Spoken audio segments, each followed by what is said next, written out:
There is a sentence many people hear more often than they admit. Sometimes from others, sometimes from themselves. Why can't I just do it? The task is not impossible. It's not even unclear. You know exactly what needs to happen. Reply to the message. Start the assignment. Clean the room. Make the call. Open the document. Simple actions. And yet your body stays still while your mind keeps negotiating. You promise yourself you'll begin in 5 minutes. Then 10. Then after one more distraction. Then tomorrow. From the outside, this looks like laziness. From the inside, it feels completely different. You are not resting. You are not enjoying avoidance. You are carrying a quiet tension the entire time. The longer you delay, the heavier the pressure becomes. So the real question is not, why are you lazy? The real question is, why does starting feel harder than doing?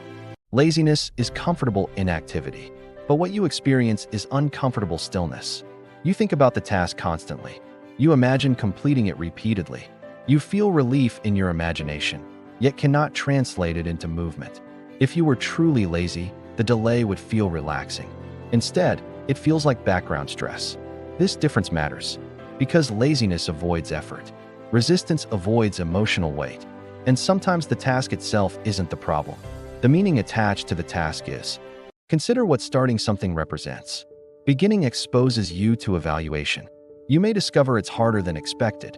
You may confirm your doubts about your ability. You may produce something imperfect. As long as you haven't started, possibility remains intact. The moment you begin, uncertainty becomes measurable. So your mind delays not to escape work, but to delay emotional feedback. The task holds more than action. It holds judgment, and the brain protects identity before productivity. For many people, effort and self-worth became connected early. Performance received attention. Mistakes received focus. Improvement received relief. Over time, doing something stopped being neutral.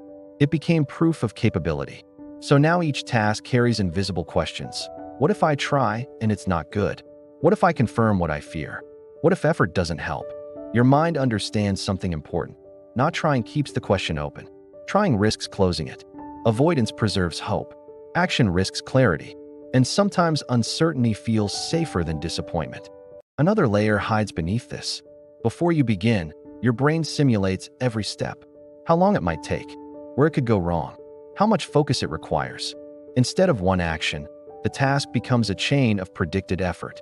The mind experiences the whole journey at once. So the body resists the first step because it feels the weight of the last one. You're not reacting to opening a document.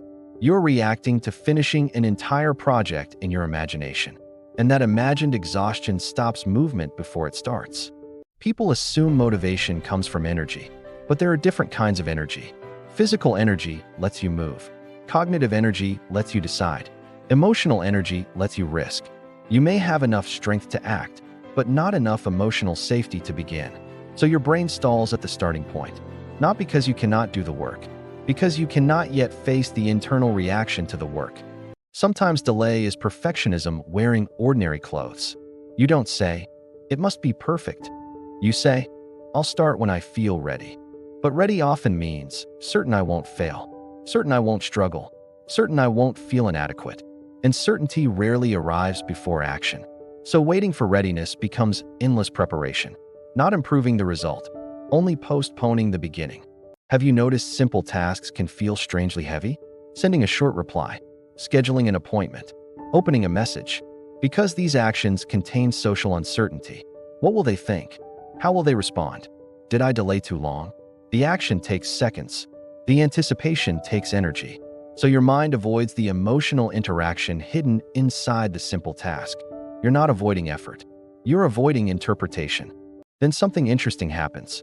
You eventually begin. And within minutes, resistance decreases. The task was not as unbearable as predicted, because the brain resists starting more than continuing. Beginning requires crossing uncertainty. Continuing follows momentum. Your struggle lives at the doorway, not inside the room. Understanding this changes the strategy. You don't wait for motivation. You reduce emotional weight. Shrink the meaning of the task. Instead of, "I must finish this perfectly," you move toward, "I will interact with this briefly." Action becomes contact, not commitment. And the brain accepts small contact far easier than large expectation. If you've been calling yourself lazy while feeling constant pressure, you were mislabeling resistance. Your mind wasn't refusing effort. It was protecting you from emotional conclusions you weren't ready to face yet. But once you see the pattern, the struggle changes shape. You stop fighting yourself and start understanding the pause. If this video helped you put words to something you felt for a long time, support the channel by liking the video. And subscribe to Psychora, where we explore the hidden reasons behind everyday behavior. Sometimes the problem isn't discipline. Sometimes it's interpretation, and understanding that difference can change everything.